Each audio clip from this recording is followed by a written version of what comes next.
പിതാവിൻ്റെയും പുത്രൻ്റെയും പരിശുദ്ധാത്മാവിൻ്റെയും നാമത്തിൽ ആമേൻ.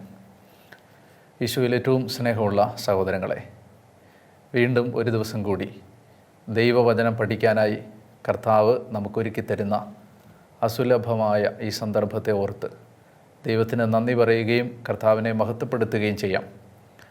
അവിടുത്തെ കരുണ എത്ര വലുതാണ് എന്ന് നാം മനസ്സിലാക്കുന്ന ഒരു സമയമാണ് കർത്താവ് നമ്മളോട് സംസാരിക്കുന്ന സമയം. കർത്താവിൻ്റെ സ്വരം ഭൂമിയെ ഇളക്കും, ഒരിക്കൽ കൂടി ആ സ്വരം ഭൂമിയെ ഇളക്കും എന്ന് ഹെബ്രായ ലേഖനത്തിൻ്റെ 12-ാം അധ്യായത്തിൽ ഒരു തിരുവചനമുണ്ട്.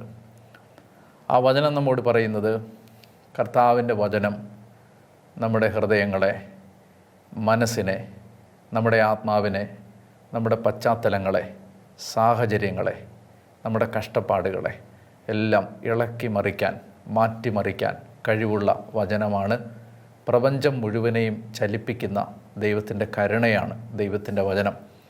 കർത്താവ് അരുളി ചെയ്യുമ്പോൾ അവിടുത്തെ സ്നേഹമാണ് ഒഴുകുന്നത്. അതുകൊണ്ട് സാമുവേലിനെ പോലെ നാം ആഗ്രഹിക്കുകയാണ്, കർത്താവെ അങ്ങ് സംസാരിച്ചാലും അങ്ങയുടെ ദാസരിത ശ്രവിക്കുകയാണ്. വചനം പഠിക്കാനായി കർത്താവ് നമുക്ക് തരുന്ന ഈ സന്ദർഭത്തെ ഓർത്ത് നന്ദി പറഞ്ഞുകൊണ്ട് ഈ മണിക്കൂറിൽ പരിശുദ്ധ അമ്മയുടെ മധ്യസ്ഥം അപേക്ഷിക്കാം.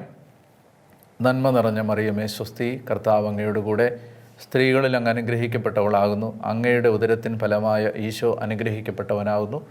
പരിശുദ്ധ മറിയമേ തമ്പുരാൻ്റെ അമ്മേ, പാപികളായ ഞങ്ങൾക്ക് വേണ്ടി ഇപ്പോഴും ഞങ്ങളുടെ മരണസമയത്തും തമ്പുരാനോട് അപേക്ഷിച്ചു കൊള്ളണമേ. ആമേൻ. പിതാവിനും പുത്രനും പരിശുദ്ധാത്മാവിനും സ്തുതി, ആദ്യം മുതൽ എന്നേക്കും. ആമേൻ. നമ്മൾ യോഹന്നാൻ്റെ സുവിശേഷം 2-ാം അധ്യായത്തിലാണ്. 2-ാം അധ്യായത്തിൽ വളരെ ആഴമായ ചില കാര്യങ്ങളിലേക്ക് നാം പ്രവേശിച്ചു. പഴയ നിയമവും പുതിയ നിയമവും തമ്മിലുള്ള വ്യത്യാസം നാം മനസ്സിലാക്കി. പുതിയ ഉടമ്പടിയുടെ, പുതിയ നിയമത്തിൻ്റെ ഉദ്ഘാടനം നിർവഹിക്കാൻ കർത്താവായ യേശു തിരഞ്ഞെടുത്ത അടയാളങ്ങളുടെ ആരംഭമായിരുന്നു കാനായിലെ വിവാഹ വിരുന്ന് എന്ന് നാം മനസ്സിലാക്കാൻ പരിശ്രമിച്ചു. നമ്മൾ ഈ വചനഭാഗം വായിച്ച് മുന്നോട്ട് പോകുമ്പോൾ നമുക്ക് കുറേ കൂടി കാര്യങ്ങളിൽ വ്യക്തത വരാനുണ്ട്. ഇനിയും നമ്മുടെ ഈ ചർച്ച 2-ാം അധ്യായത്തിലെ കാനായിലെ വിവാഹ വിരുന്നിനെ സംബന്ധിക്കുന്ന നമ്മുടെ ഡിസ്കഷൻ അവസാനിച്ചിട്ടില്ല. അതുകൊണ്ട് നാം അത് കുറേ കൂടി ആഴമായി ഗ്രഹിക്കാനായി നമ്മുടെ ഹൃദയം തുറക്കപ്പെടാൻ ആഗ്രഹിച്ചുകൊണ്ട് നമുക്ക് വചനത്തിലേക്ക് കടക്കാം. യോഹന്നാൻ്റെ സുവിശേഷം 2-ാം അധ്യായം 2-ാമത്തെ വാക്യം, യേശുവും ശിഷ്യന്മാരും വിരുന്നിന് ക്ഷണിക്കപ്പെട്ടിരുന്നു. 1-ാമത്തെ വാക്യം, 3-ാം ദിവസം ഗലീലയിലെ കാനായിൽ ഒരു വിവാഹ വിരുന്ന് നടന്നു. യേശുവിൻ്റെ അമ്മ അവിടെ ഉണ്ടായിരുന്നു. അവിടെ വീഞ്ഞ് തീർന്നു പോയപ്പോൾ, 3-ാമത്തെ വാക്യം, അവിടെ വീഞ്ഞ് തീർന്നു പോയപ്പോൾ യേശുവിൻ്റെ അമ്മ അവനോട് പറഞ്ഞു, എനിക്ക് വീഞ്ഞില്ല. ഞാൻ നിങ്ങളോട് പറഞ്ഞിരുന്നു, ഇവിടെ അമ്മയും മകനും തമ്മിലുള്ള ബന്ധമല്ല, ദൈവവും മാനവകുലത്തിൻ്റെ പ്രതിനിധിയായ, മനുഷ്യൻ്റെ പ്രതിനിധിയായ 2-ാം ഹവ്വയും തമ്മിലുള്ള സംസാരമാണിത്. ഞാനും നീയും തമ്മിലുള്ള ബന്ധം എന്താണ്? അതിന് മറുപടിയായി അമ്മ ഇപ്രകാരം പറഞ്ഞു, നീ പറയുന്നതെല്ലാം അനുസരിക്കുന്ന വിധേയത്വത്തിൻ്റെ ബന്ധമാണ് നമ്മൾ തമ്മിലുള്ള ബന്ധം. ദൈവഹിതം അനുസരിക്കുന്ന ഒരു വ്യക്തിയും ദൈവവും തമ്മിലുള്ള ബന്ധമാണ് നമ്മൾ തമ്മിലുള്ള ബന്ധം. അപ്പോൾ ഇവിടെ പറയുകയാണ്, യേശുവിൻ്റെ അമ്മ അവനോട് പറഞ്ഞു, അവർക്ക് വീഞ്ഞില്ല. യേശു അവളോട് പറഞ്ഞു, സ്ത്രീയെ, എനിക്കും നിനക്കും എന്ത്? എൻ്റെ സമയം ഇനിയും ആയിട്ടില്ല. അവൻ്റെ അമ്മ പരിചാരകരോട് പറഞ്ഞു, അവൻ നിങ്ങളോട് പറയുന്നത് ചെയ്യുവിൻ. അപ്പോൾ ഇവിടെ നമ്മൾ തമ്മിലുള്ള ബന്ധം എന്താണ് എന്ന് ചോദിച്ചു കഴിയുമ്പോൾ ഈശോ പറയുകയാണ്, എൻ്റെ സമയം ഇനിയും ആയിട്ടില്ല. യോഹന്നാൻ്റെ സുവിശേഷത്തിൽ സമയം എന്ന് ഉദ്ദേശിക്കുന്നത് യേശുവിൻ്റെ മരണം, പീഡാസഹനം, ഉത്ഥാനം ഇതിനെ കുറിക്കുന്ന ഒരു പദമായിട്ടാണ്. അപ്പോൾ അതുകൊണ്ട് സമയമായിരിക്കുന്നു, നമുക്ക് പോകാം എന്ന് ഗത്സമനിയിൽ വെച്ച് ഈശോ പറയുന്നുണ്ട്. അപ്പോൾ സമയം എന്ന് പറഞ്ഞാൽ അതിൻ്റെ അർത്ഥം യേശുവിൻ്റെ പീഡാനുഭവം, മരണം, ഉത്ഥാനം.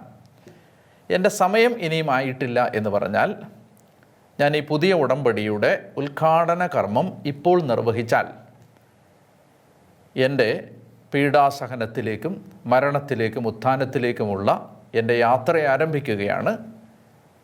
അതിനുള്ള സമയമായിട്ടില്ല. കുറച്ചുകൂടി കഴിഞ്ഞാണ് അത് ആരംഭിക്കേണ്ടതെന്നാണ് യേശു ഇവിടെ പറയുന്നത്. എന്നാൽ പരിശുദ്ധ അമ്മ മാനവകുലത്തിൻ്റെ പ്രതിനിധിയായി നിന്ന് നീ പറയുന്നതെല്ലാം ഞങ്ങൾ അനുസരിച്ചോളാം എന്ന ഒരു വാഗ്ദാനം മാനവ കുടുംബത്തിനു വേണ്ടി മണവാളനായ യേശുവിനോട് പറയുമ്പോൾ ആ അമ്മയുടെ രക്ഷാകര പ്രവൃത്തിയിലെ സഹകരണത്തെ മാനിച്ചുകൊണ്ട് അമ്മയുടെ രക്ഷയുടെ പ്രവർത്തനങ്ങളിൽ അമ്മയുടെ സഹകരണത്തെ, അമ്മയെടുക്കുന്ന പങ്കാളിത്തത്തെ മാനിച്ചുകൊണ്ട് യേശു തൻ്റെ സമയത്തിലേക്ക് വളരെ വേഗം പ്രവേശിക്കുകയാണ്. ഇവിടെ നമ്മൾ മനസ്സിലാക്കുന്നത് അമ്മയുടെ അഭ്യർത്ഥനയെ യേശു നിരാകരിക്കുകയല്ല, മറിച്ച് അമ്മയുടെ അഭ്യർത്ഥനയെ യേശു ബഹുമാനിക്കുകയും യേശു ഗൗരവമായി എടുക്കുകയും ആ അഭ്യർത്ഥന മാനിച്ച് യേശു തൻ്റെ സമയത്തിലേക്ക് പ്രവേശിക്കുകയും ചെയ്യുന്നു. സാധാരണയായി ചില ആളുകൾ മനസ്സിലാക്കിയിട്ടുള്ളതുപോലെ ഈ വാക്യം അമ്മയെ തള്ളിപ്പറയാൻ യേശു ഉപയോഗിച്ച വാക്യമായിരുന്നെങ്കിൽ, അമ്മയെ തള്ളിപ്പറയുക എന്നതായിരുന്നു ഈ വചനം ഉച്ചരിച്ചപ്പോൾ യേശുവിൻ്റെ മനോമുകുരത്തിലുണ്ടായിരുന്ന ചിന്തയെങ്കിൽ, യേശു ഒരിക്കലും അമ്മ ആവശ്യപ്പെട്ട ഈ കാര്യം നിർവഹിച്ചുകൊണ്ട് തൻ്റെ സമയത്തിലേക്ക് പ്രവേശിക്കുകയില്ലായിരുന്നു. അപ്പോൾ ഇവിടെ നാം മനസ്സിലാക്കേണ്ട മറ്റൊരാശയം, പുതിയ ഉടമ്പടിയിൽ പുതിയ നിയമപ്രകാരമുള്ള രക്ഷയുടെ പ്രവൃത്തി പഥത്തിൽ, രക്ഷയുടെ സഞ്ചാര വഴിയിൽ ഈ അമ്മയ്ക്ക് നിർണായകമായ ഒരു പങ്കുണ്ടെന്ന് മാത്രമല്ല, അമ്മയുടെ അഭ്യർത്ഥന രക്ഷയുടെ വിഷയത്തിൽ പുത്രൻ ഗൗരവമായി എടുക്കും. അമ്മ ആവശ്യപ്പെടുന്ന കാര്യം പുത്രൻ ഗൗരവമായി ചെയ്യും. അമ്മ ആവശ്യപ്പെടുന്ന കാര്യം എന്ന് ഞാൻ പറയുമ്പോൾ നിങ്ങളതിനെ വളരെ താഴ്ന്ന നിലവാരത്തിൽ മനസ്സിലാക്കരുതെന്ന് എനിക്ക് ആഗ്രഹമുണ്ട്. അതായത് നമ്മുടെ ജീവിതത്തിലെ, അനുദിന ജീവിതത്തിലെ നമ്മളെ അലട്ടിക്കൊണ്ടിരിക്കുന്ന, നമ്മളെ വല്ലാതെ സങ്കീർണമാക്കിക്കൊണ്ടിരിക്കുന്ന നമ്മുടെ അനുദിന പ്രശ്നങ്ങൾക്ക് പരിഹാരം അമ്മ ആവശ്യപ്പെടുമ്പോൾ പുത്രൻ ചെയ്തു കൊടുക്കും എന്നല്ല ഞാനിവിടെ ഉദ്ദേശിക്കുന്നതും യോഹന്നാൻ ഉദ്ദേശിക്കുന്നതും. നമ്മുടെ അനുദിന ജീവിതത്തിലെ നമ്മുടെ പ്രയാസം, പട്ടിണി, ദാരിദ്ര്യം, തടസ്സം, രോഗം ഇതെല്ലാം മാറാൻ അമ്മയുടെ മാധ്യസ്ഥം അപേക്ഷിക്കുമ്പോൾ അമ്മ അത് നടത്തിത്തരുന്നു എന്ന രീതിയിലല്ല നമ്മളിപ്പോൾ ഇതിനെ മനസ്സിലാക്കേണ്ടത്. മറിച്ച് രക്ഷാകര പ്രവൃത്തിയിൽ എന്ന് വെച്ചാൽ ഒരു വ്യക്തിയെ ദൈവം രക്ഷിക്കുന്ന ദൈവത്തിൻ്റെ പ്രവൃത്തിയിൽ അമ്മയ്ക്ക് നിർണായകമായ ഒരു പങ്കാളിത്തമുണ്ട്. അമ്മയുടെ അഭ്യർത്ഥനയെ ദൈവം രക്ഷയുടെ വിഷയത്തിൽ മാനിക്കും. ഞാനീ പറയുന്ന കാര്യങ്ങൾ വളരെ ഹൃദയം തുറന്ന് നിങ്ങൾ ശ്രദ്ധിച്ചാൽ നിങ്ങളുടെ മനസ്സിൽ ചില ആളുകൾ ഉന്നയിക്കാൻ സാധ്യതയുള്ള ചോദ്യങ്ങളുമായി അനുബന്ധിച്ച് ഉണ്ടാകാനിടയുള്ള എല്ലാ സംശയങ്ങൾക്കും ഉത്തരമാകും. തിമോത്തിക്ക് പൗലോസ് അപ്പോസ്തലൻ എഴുതുമ്പോൾ 2-ാം ലേഖനത്തിൽ അദ്ദേഹം എഴുതും, മറ്റൊരുവനിലും രക്ഷയില്ല എന്ന ആശയം എഴുതുമ്പോൾ എഴുതുന്നത് എങ്ങനെയാണ്? രക്ഷയ്ക്കായി നൽകപ്പെട്ട ഏകനാമം യേശുവിൻ്റെ നാമമാണ്. മനുഷ്യരുടെ രക്ഷയ്ക്കായി യേശുവല്ലാതെ മറ്റൊരു മധ്യസ്ഥനില്ല. അപ്പോൾ തിമോത്തിക്ക് പൗലോസ് അപ്പോസ്തലൻ എഴുതുന്ന ഏക മധ്യസ്ഥനായ യേശു എന്ന ആശയത്തെ നമ്മൾ ഒന്ന് കുറച്ചുകൂടി ഗൗരവമായി മനസ്സിലാക്കാൻ പോവുകയാണ്. ഇവിടെ തിമോത്തിയോട് പൗലോസ് അപ്പോസ്തലൻ പറയുകയാണ്, എല്ലാവരും രക്ഷ പ്രാപിക്കണമെന്നും സത്യമറിയണമെന്നുമാണ് ദൈവം ആഗ്രഹിക്കുന്നത്. എന്തെന്നാൽ ഒരു ദൈവമേ ഉള്ളൂ, ദൈവത്തിനും മനുഷ്യർക്കും മധ്യസ്ഥനായി ഒരുവനേ ഉള്ളൂ, മനുഷ്യനായ യേശു ക്രിസ്തു. അതായത് രക്ഷയ്ക്ക് ഒരൊറ്റ മധ്യസ്ഥനേ ഉള്ളൂ. ആ മധ്യസ്ഥൻ യേശു ക്രിസ്തു മാത്രമാണ്. അതായത് നാം രക്ഷ പ്രാപിക്കുന്നത് യേശുവിൻ്റെ കുരിശ് മരണത്തിലൂടെ മാത്രമാണ്. എന്നാൽ യേശു കുരിശിൽ നേടിയെടുത്ത രക്ഷ ഒരാത്മാവിൻ്റെ സ്വന്തമാകുന്നതിന് നമ്മെ സഹായിക്കാൻ പരിശുദ്ധ അമ്മയ്ക്കും സ്വർഗത്തിലെ വിശുദ്ധർക്കും സാധിക്കും. രക്ഷ യേശുവിലൂടെ മാത്രമേ ഉള്ളൂ. രക്ഷ യേശു കർത്താവ് കുരിശിൽ സഹിച്ച പീഡകളുടെ അനന്തരഫലമായി നാം അനുഭവിക്കുന്നതാണ്. രക്ഷയ്ക്ക് യേശുവല്ലാതെ ഏകമധ്യസ്ഥനില്ല. എന്നാൽ ആ ചിന്ത രക്ഷാകര പ്രവൃത്തിയിലെ, രക്ഷയുടെ വഴിയിലെ ദൈവത്തെ സ്നേഹിച്ച വിശുദ്ധരായ, പരിശുദ്ധരായ മറ്റു മനുഷ്യരുടെ പങ്കാളിത്തത്തെ നിസാരമാക്കുന്നില്ല.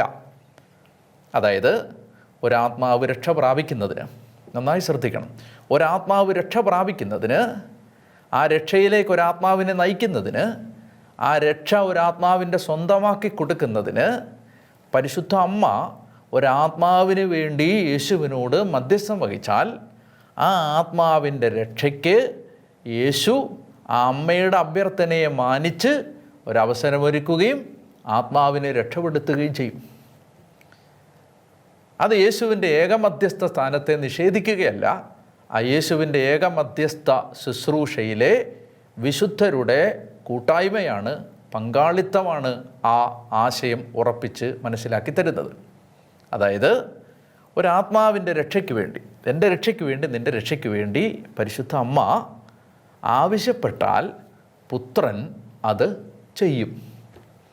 ചെയ്യുമെന്നതിൻ്റെ ബൈബിൾ അടിത്തറയാണ് ഇവിടെ പുതിയ നിയമത്തിലെ രക്ഷാകര സംഭവങ്ങൾ ആരംഭിക്കാൻ അമ്മയെ സമയമായിട്ടില്ല, സ്ത്രീയെ സമയമായിട്ടില്ല എന്ന് പറയുമ്പോൾ, അവൻ പറയുന്നത് പോലെ ചെയ്യാൻ പരിചാരകരോട് അമ്മ ആവശ്യപ്പെടുമ്പോൾ അമ്മയുടെ അഭ്യർത്ഥനയെ മാനിച്ച് രക്ഷാകര പദ്ധതിയിലെ തൻ്റെ പ്രവൃത്തി വേഗത്തിലാക്കുന്ന പുത്രൻ നമുക്ക് പറഞ്ഞു തരുന്നത്, അമ്മ ആവശ്യപ്പെട്ടാൽ അമ്മയുടെ അഭ്യർത്ഥനയെ മാനിച്ച് പുത്രൻ നമുക്ക് രക്ഷ നൽകാൻ സന്നദ്ധനാണ്. ഹല്ലേലൂയ. അപ്പോൾ അതുകൊണ്ട് നമ്മുടെ ഭൗതിക ആവശ്യങ്ങൾക്ക് വേണ്ടി മധ്യസ്ഥം വഹിക്കുന്ന ഒരു ദേവിയായിട്ടല്ല പരിശുദ്ധ മാതാവിനെ നമ്മൾ കാണേണ്ടത്, മറിച്ച് രക്ഷയിലേക്ക് നമ്മളെ ആനയിക്കുന്ന, കൈപിടിച്ച് കൂട്ടിക്കൊണ്ടുപോകുന്ന, പുത്രൻ കുരിശിൽ നേടിത്തന്ന രക്ഷയുടെ കൃപാവരങ്ങളെ വിതരണം ചെയ്യുന്ന, വാങ്ങിത്തരുന്ന, അതിൻ്റെ മേലൊരു അവകാശം ഉറപ്പിച്ചത് നേടിത്തരുന്ന, നമ്മുടെ രക്ഷയിലേക്ക് നയിക്കുന്ന അമ്മയാണ് പരിശുദ്ധ അമ്മ. അതുകൊണ്ട് രക്ഷാകര പ്രവൃത്തിയിലെ, രക്ഷയിലെ സഹകാരികത്വം ഉള്ള, കോപ്പറേഷനുള്ള, പങ്കാളിത്തമുള്ള ഒരാളാണ് പരിശുദ്ധ കന്യകാമറിയം. ഹല്ലേലൂയ. അപ്പോൾ അതുകൊണ്ട് അത് നമ്മൾ മനസ്സിലാക്കിയിരിക്കുക. അപ്പോൾ ഈ പശ്ചാത്തലത്തിൽ ഇതിനൊരു പഴയ നിയമ ബാക്ക്ഗ്രൗണ്ട് ഉണ്ട്, അതുകൂടി ഒന്ന് നിങ്ങൾ മനസ്സിലാക്കുന്നത് നല്ലതാണെന്ന് ഞാൻ വിചാരിക്കുന്നു. അതായത് പഴയ നിയമത്തിൽ യൂദാ രാജാക്കന്മാരുടെ ചരിത്രം പരിശോധിക്കുമ്പോൾ ഈ രാജാക്കന്മാരുടെ ചരിത്രത്തിൽ രാജാവാണ് ഒരു രാജ്യത്തിലെ ഒന്നാം സ്ഥാനക്കാരനെങ്കിൽ രണ്ടാമത്തെ സ്ഥാനം അലങ്കരിച്ചിരുന്നത് രാജാവിൻ്റെ പത്നിയായിരുന്നില്ല, ഭാര്യയായിരുന്നില്ല, മറിച്ച് രാജമാതാവായിരുന്നു. യൂദാ രാജാക്കന്മാരുടെ പരമ്പരയിൽ രാജ്യത്തെ രണ്ടാം സ്ഥാനക്കാരി രാജാവിൻ്റെ ഭാര്യയായിരുന്നില്ല, രാജ്ഞിയായിരുന്നില്ല, മറിച്ച് അമ്മ റാണിയായിരുന്നു, രാജമാതാവായിരുന്നു. ഇതിന് വിവിധ ഉദാഹരണങ്ങൾ ബൈബിളിലുണ്ട്.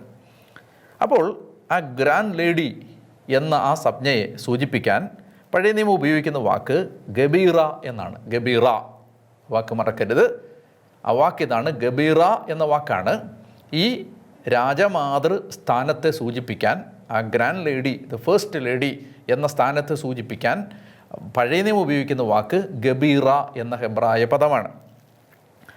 അപ്പോൾ ഈ ഗബീറ എന്ന് പറഞ്ഞാൽ അതിൻ്റെ അർത്ഥം ക്വീൻ മദർ എന്നാണ്. അതായത് രാജ്ഞി, അമ്മ റാണി, അമ്മ രാജ്ഞി എന്നാണ്. ക്വീൻ മദർ എന്നാണ് ഗബീറ എന്ന പദത്തിൻ്റെ അർത്ഥം. ഉദാഹരണത്തിന് നമുക്ക് ഈ രാജാക്കന്മാരുടെ പുസ്തകത്തിൽ പ്രത്യേകിച്ച് സോളമൻ ആണ്, സോളമൻ്റെ അമ്മയായ ഈ ബത്ശേബയെ ഈ അമ്മറാണി പദത്തിലേക്ക് സ്വീകരിക്കുന്നതിൻ്റെ, ആനയിക്കുന്നതിൻ്റെ ചിത്രം ബൈബിളിലുണ്ട്. നമുക്കൊരു വചനഭാഗം ഈ പശ്ചാത്തലത്തിൽ വായിക്കാം.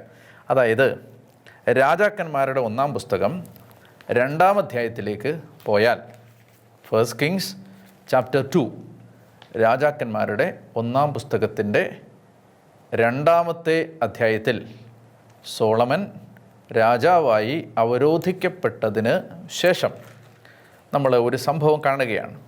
സോളമൻ രാജാവായി അവരോധിക്കപ്പെട്ടതിന് ശേഷം അമ്മ വരികയാണ്. 2-ാം അധ്യായത്തിൻ്റെ 19-ാമത്തെ വാക്യം. ബത്ശേബ അദോനിയായ്ക്ക് വേണ്ടി സംസാരിക്കാൻ സോളമൻ രാജാവിനെ സമീപിച്ചു. രാജാവ് എഴുന്നേറ്റ് അവളെ അഭിവാദനം ചെയ്തിട്ട് സിംഹാസനത്തിൽ ഇരുന്നു. മാതാവിന് ഇരിപ്പിടം സജ്ജീകരിച്ചു. അവൾ രാജാവിൻ്റെ വലതുഭാഗത്തിരുന്നു. ഞാൻ നിന്നോടൊരു ചെറിയ കാര്യം ആവശ്യപ്പെടുന്നു, തള്ളിക്കളയരുത്. അവൾ പറഞ്ഞു, എന്താണമ്മേ അത് പറയുക, ഞാൻ തള്ളിക്കളയുകയില്ല. അവൻ മറുപടി പറഞ്ഞു. അതായത് ഇതാണ് യൂദാ രാജാക്കന്മാരുടെ പരമ്പരയിൽ എപ്പോഴും രണ്ടാം സ്ഥാനക്കാരി ക്വീൻ മദർ ഗബീറ രാജമാതാവ് ആയിരുന്നു. അപ്പോൾ നമ്മൾ മനസ്സിലാക്കേണ്ടത് രാജാവിൻ്റെ പത്നിയല്ല, ഭാര്യയല്ല, മറിച്ച് രാജാവിൻ്റെ അമ്മയാണ് രണ്ടാം സ്ഥാനക്കാരി. അമ്മയ്ക്ക് മകൻ്റെ മേൽ പ്രത്യേകമായ ഒരു അവകാശമുണ്ട്. അപ്പോൾ ഈ പശ്ചാത്തലത്തിൽ വേണം പരിശുദ്ധ കന്യകാമാതാവും യേശു വന്ന രാജാധിരാജനും തമ്മിലുള്ള യൂദാ രാജ പരമ്പരയിലെ വേരും ദാവീദിൻ്റെ വേരും യൂദാവംശത്തിൽ നിന്ന് പിറന്ന സിംഹവുമായവൻ ദാവീദിൻ്റെ കുടുംബത്തിൽ നിന്ന് യൂദാ കുടുംബത്തിൽ നിന്ന് യൂദാവംശത്തിൽ നിന്ന് ഉദിച്ച രാജാധിരാജനായ ദാവീദിൻ്റെ സിംഹാസനം നൽകപ്പെട്ട എല്ലാ രാജാക്കന്മാർക്കും ഉപരി രാജാധിരാജനായി വാഴുന്ന യേശുവെന്ന ആ രാജാവിൻ്റെ അമ്മയായ പരിശുദ്ധ കന്യകാമാതാവ് അമ്മ റാണിയായതുകൊണ്ടാണ് അമ്മയെ ത്രിലോകരാജ്ഞിയായി സ്വർഗം മുടി ധരിപ്പിച്ചു എന്ന വിശ്വാസബോധ്യം സഭ പ്രഖ്യാപിക്കുന്നതും പഠിപ്പിക്കുന്നതും. അമ്മ സ്വർഗാരോപണം ചെയ്ത് അമ്മയെ ഈശോ സ്വർഗത്തിലേക്ക് കൂട്ടിക്കൊണ്ടുപോയി അമ്മയെ ത്രിലോകരാജ്ഞിയായി കിരീടം ധരിപ്പിച്ചു എന്ന വിശ്വാസം നാം പ്രാർത്ഥിക്കുന്നതും വിശ്വസിക്കുന്നതും ഈ പശ്ചാത്തലത്തിലാണ്.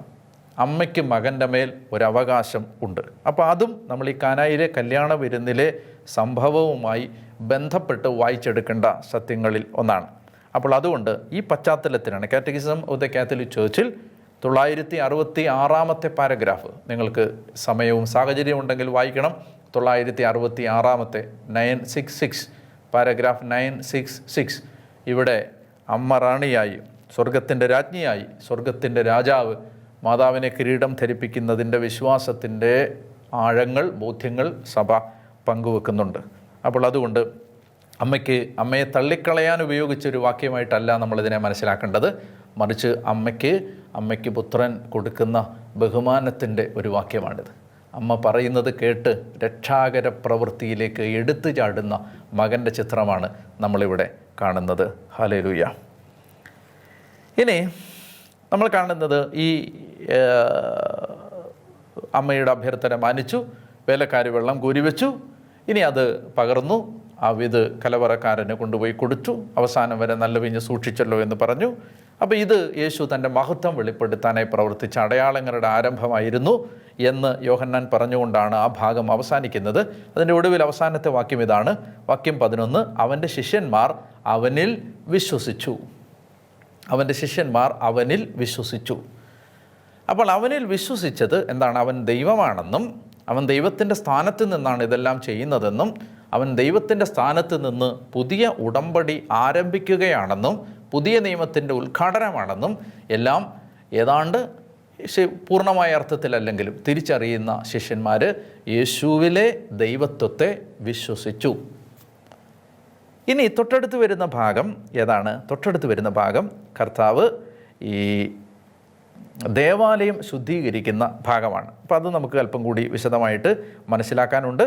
അപ്പോൾ ഈ ദേവാലയം ശുദ്ധീകരിക്കുന്ന ഭാഗവും ഈ കാനായിലെ കല്യാണ വിരുന്നും തമ്മിൽ അഭേദ്യമായ ഒരു ബന്ധമുണ്ട് എന്ന് ഞാൻ നിങ്ങളോട് പറഞ്ഞിരുന്നു. അതായത് പുതിയ ഉടമ്പടിയുടെ ഉദ്ഘാടനം നിർവഹിക്കപ്പെടുകയാണ്. ആ പുതിയൊരു വ്യവസ്ഥ നിലവിൽ വരികയാണ്. ആ വ്യവസ്ഥ, അതിൻ്റെ വിശദാംശങ്ങൾ നിങ്ങൾ മറന്നു പോകരുത്. അതായത് എന്താണ് ആ വ്യവസ്ഥ?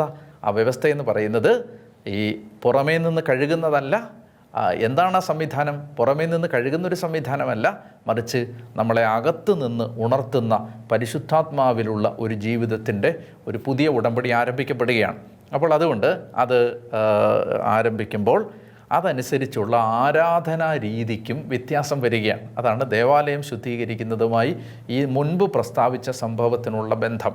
അതായത് ഈ ദേവാലയം ദേവാലയം എന്ന് പറഞ്ഞാൽ പഴയ നിയമപ്രകാരമുള്ള ആരാധനാ രീതിയുടെ സ്ഥലമാണ് ജെറുസലേം ദേവാലയം. എന്നാൽ ആ ദേവാലയത്തിൻ്റെ സ്ഥാനത്ത് പുതിയൊരു ആരാധനാ രീതി നിലവിൽ വരികയാണ്. അതാണ് പറയുന്നത്, ഈ ദേവാലയം നശിപ്പിക്കുക.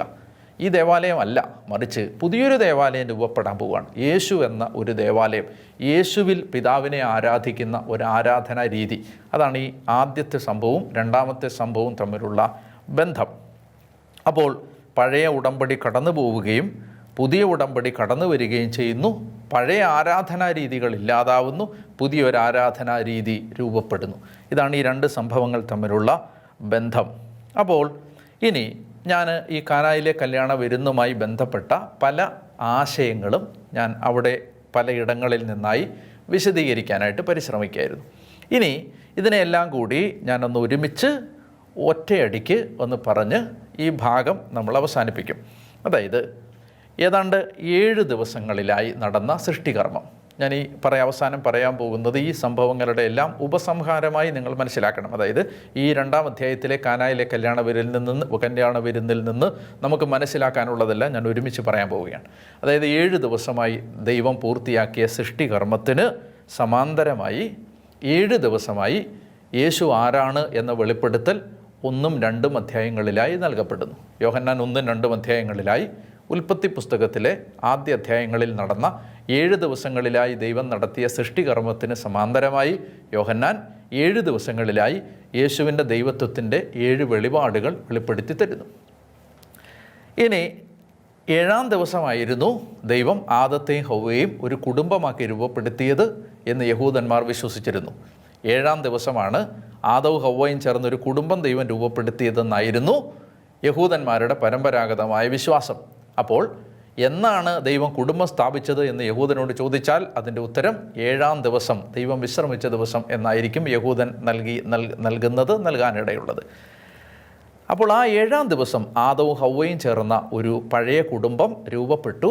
ആ പഴയ കുടുംബത്തിൻ്റെ സ്ഥാനത്ത് ഇവിടെ യോഹന്നാൻ്റെ സുവിശേഷം 2-ാം അധ്യായത്തിൽ 7-ാം ദിവസമാണത് എന്ന് ഞാൻ പലതവണ പറഞ്ഞിരുന്നു. അത് ആ 7-ാം ദിവസം ഒരു പുതിയ കുടുംബം രൂപപ്പെടുകയാണ്. ആ പുതിയ കുടുംബം എന്ന് പറയുന്നത് ഭാര്യാഭർത്താക്കന്മാർ ചേരുന്ന ഒരു കുടുംബമല്ല, മറിച്ച് ദൈവം മണവാളനും ദൈവത്തെ അനുസരിക്കുന്ന ദൈവത്തിൻ്റെ ജനം മണവാട്ടിമാരുമായി വരുന്ന ഒരു പുതിയ കുടുംബം രൂപപ്പെടുന്നതാണ് കാനായിലെ കല്യാണ വിരുന്നിലൂടെ യോഹന്നാൻ അവതരിപ്പിക്കാൻ പരിശ്രമിക്കുന്നത്. അതായത് കുഞ്ഞാടിൻ്റെ വിവാഹ വിരുന്നാണ് ഈ കാനായിലെ കല്യാണ വിരുന്നിൻ്റെ പശ്ചാത്തലം. അല്ലെങ്കിൽ യോഹന്നാൻ മനസ്സിൽ കാണുന്ന ബിംബം കുഞ്ഞാടിൻ്റെ കല്യാണ വിരുന്നാണ്. മണവാളൻ യേശുവാണ്, മണവാട്ടി ദൈവജനമാണ്. ആ മണവാട്ടിയുടെ പ്രതിനിധിയായാണ് പരിശുദ്ധ കന്യകാമറിയം ഈ കാനായിലെ കല്യാണ വീട്ടിൽ നിൽക്കുന്നത്. ഇനി അമ്മ ഇവിടെ നിൽക്കുന്നത് സഭയുടെ പ്രതിനിധിയായിട്ടാണ്, മാനവകുലത്തിൻ്റെ പ്രതിനിധിയായിട്ടാണ്. പഴയ നിയമത്തിൽ ഉൽപ്പത്തി പുസ്തകത്തിൽ ഹവ്വ നിന്ന സ്ഥാനത്താണ് പുതിയ നിയമത്തിൽ പരിശുദ്ധ കന്യകാമറിയം നിൽക്കുന്നത് എന്നുള്ളതുകൂടി നമ്മൾ മനസ്സിലാക്കണം. മറ്റൊന്ന്, സ്ത്രീയെ എനിക്കും നിനക്കും എന്താണ് ബന്ധം, എനിക്കും നിനക്കും എന്ത് എന്ന ചോദ്യം എന്ന് പറഞ്ഞാൽ നമുക്ക് എന്താണ് ഈ വിഷയത്തിലുള്ള നമ്മുടെ താല്പര്യം എന്ന് മാത്രമല്ല, നമ്മൾ തമ്മിലുള്ള ബന്ധം എന്താണ് എന്ന് ചോദിക്കുന്നത് ദൈവം ചോദിക്കുകയാണ്. ദൈവം കായൻ നീ എവിടെ, ആദം നീ എവിടെ എന്ന് ചോദിച്ചതുപോലെ ദൈവം ചോദിക്കുന്നതിൻ്റെ സമാന്തരമായിട്ടാണ് ചോദിക്കുന്നത് എനിക്കും നിനക്കും എന്ത് എന്ന ചോദ്യം യേശു ചോദിക്കുന്നത്. അത് അമ്മയായ മറിയത്തോടല്ല ചോദിക്കുന്നത്, മറിച്ച് 2-ാം ഹവ്വായായി മാനവ കുടുംബത്തിൻ്റെ പ്രതിനിധിയായി നിൽക്കുന്ന ആ സ്ത്രീയോടാണ് ചോദിക്കുന്നത്. സ്ത്രീ, ആ ഏദൻ തോട്ടത്തിൽ നിന്ന് ആ സ്ത്രീക്ക് പകരം നിൽക്കുന്ന പുതിയ നിയമത്തിലെ 2-ാം ഹവ്വായായ ആ സ്ത്രീയോടാണ് ആ ചോദ്യം ചോദിക്കുന്നത്. അപ്പോൾ അമ്മ പറയുന്ന മറുപടി ഞങ്ങൾ ദൈവവചനം അനുസരിച്ചോളാം എന്നാണ്. ദൈവവചനം അനുസരിക്കുന്ന, ദൈവത്തെ അനുസരിക്കുന്ന, ദൈവത്തെ വിശ്വസിക്കുന്ന ആളുകളാണ് ഞങ്ങൾ. അതാണ് ആ മണവാളനും മണവാട്ടിയും തമ്മിലുള്ള ബന്ധം. നീ പറയുന്നതെല്ലാം ഞങ്ങൾ അനുസരിച്ചോളാം. അതുപോലെ തന്നെ ഇവിടെ ഒരു പുതിയ സൃഷ്ടി ആരംഭിക്കുകയാണ്. ആ പുതിയ സൃഷ്ടി എന്ന് പറഞ്ഞാൽ വെള്ളം വീഞ്ഞായി മാറുന്ന ഒരു പുതിയ സൃഷ്ടി ആരംഭിക്കുകയാണ്. എന്താണ് വെള്ളം വീഞ്ഞായി മാറുക? പുറമേയുള്ള കഴുകലിന് പകരം അകത്ത് നിന്നൊരുവനെ വിശുദ്ധീകരിക്കുന്ന, അകത്ത് നിന്നൊരാളെ ഉണർത്തുന്ന, ഏതെങ്കിലും ഡ്യൂട്ടി ബൗണ്ടായി ഉത്തരവാദിത്തങ്ങളുമായി ബന്ധപ്പെട്ട് പുറമേയുള്ള സമ്മർദ്ദങ്ങളുടെ പേരിൽ എന്തെങ്കിലും ചെയ്യുന്ന ആളുകളായി മാറുന്നതിന് പകരം ഉള്ളിൽ നിന്ന് ആത്മാവിൻ്റെ പ്രേരണയനുസരിച്ച്, പരിശുദ്ധാത്മാവിൻ്റെ പ്രചോദനമനുസരിച്ച് ജീവിക്കുന്ന വ്യക്തികളാക്കി നമ്മളെ മാറ്റുന്ന ഒരു പുതിയ ഉടമ്പടി ഇവിടെ രൂപപ്പെടുന്നതാണ്. വെള്ളം വീഞ്ഞാവുക എന്ന് പറഞ്ഞാൽ അതിൻ്റെ അർത്ഥം from external to the internal, from old order to the new order. അതാണ്. അപ്പോൾ ഇത് കർത്താവ് തൻ്റെ ദൈവത്വം വെളിപ്പെടുത്താനായിട്ട് പ്രകടിപ്പിച്ചതാണ്. ഈ പുതിയ വീഞ്ഞ് എന്ന് പറയുന്നത് എന്താണ്? ഈ പുതിയ വീഞ്ഞ് പരിശുദ്ധാത്മാവാണ്. ഈ പുതിയ വീഞ്ഞ് പരിശുദ്ധാത്മാവാണ്. എനിക്ക് ഒരു പരാമർശം കൂടി ഇതുമായി ബന്ധപ്പെട്ട് നടത്താനുണ്ട്. അത് ഞാൻ അടുത്ത എപ്പിസോഡിൽ അത് പരാമർശിച്ചതിന് ശേഷം നമ്മൾ അടുത്ത ദേവാലയം ശുദ്ധീകരിക്കുന്ന ഭാഗത്തിലേക്ക് പ്രവേശിക്കും. നിങ്ങൾ വചനത്തോട് വലിയ താല്പര്യത്തോടെ ഈ വചനം പഠിക്കാൻ കടന്നു വരുന്നതിന് ഞാൻ ദൈവത്തിന് നന്ദി പറയുന്നു. മറ്റൊരു വിശദാംശങ്ങളിലേക്കും ഞാൻ ഈ വചന പഠന പരമ്പരയിൽ പോവില്ല. കഥകളോ ഉപകഥകളോ സംഭവങ്ങളോ ഉദാഹരണങ്ങളോ ഒന്നും ഈ വചന പഠന പരമ്പരയിൽ ഉണ്ടാവില്ല.